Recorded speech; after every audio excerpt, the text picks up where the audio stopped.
Welcome to my channel friends. Thanks for joining in friends. आज का हमारा topic है कि आप कब्ज़ की अलामत हैं जिनसे आपको पता चल सकता है कि आपको कब्ज़ की शिकायत हो चुकी है। वो आज की वीडियो में आप जान पाएंगे। फ्रेंड्स, यहाँ पे रिक्वेस्ट करना चाहूँगी, प्लीज़ चैनल को सब्सक्राइब जरूर कीजिए, सब्सक्राइब बटन पर क्लिक कीजिए, साथ बेल आइकन पर भी क्लिक कीजिए। इस पर क्लिक करने से आपको हमारी हर नई आने वाली वीडियो की अपडेट मिल सकेगी और आप हमारी वीडियो रोजाना सबसे पहले देख सकेंगे। फ्रेंड्स, टॉपिक की तरफ आते हैं कि कब्ज़ से पेट के निचले हिस्से में आपको भारीपन का एहसास होता है और सर दर्द भी साथ हो सकता है। दायमी अगर कब्ज़ है तो इसमें मर्ज की बड़ी आंत का बाईं तरफ वाला हिस्सा जो वो ऐंठन का शिकार हो सकता है।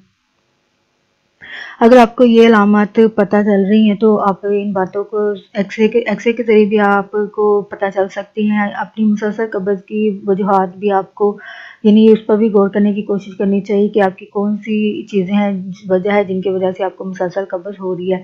इसके लिए आप डॉक्टरी मायना भी ज़रूर करवाएं, एक्सरे टेस्ट ज़रूर करवाएं और डॉक्टर के मशवरे पर अमल भी ज़रूर करें और कब्ज़ को आप किसी और बीमारी की अलामत भी ख्याल करें, क्योंकि हो सकता है कि समटाइम ये वाली अलामतें जो हैं या किसी और बीमारी की वजह भी हो सकती हैं, ना कि कब्ज़ की। होप फ्रेंड्स, आज का टॉपिक आपके लिए इन्फॉर्मेटिव इंटरेस्टिंग है और प्लीज़ विद अवेयरनेस और आगाही के लिए फ्रेंड्स एंड फैमिली के साथ वीडियो को शेयर ज़रूर कीजिए, वीडियो को लाइक ज़रूर कीजिए, प्लीज़ कमेंट ज़रूर कीजिए।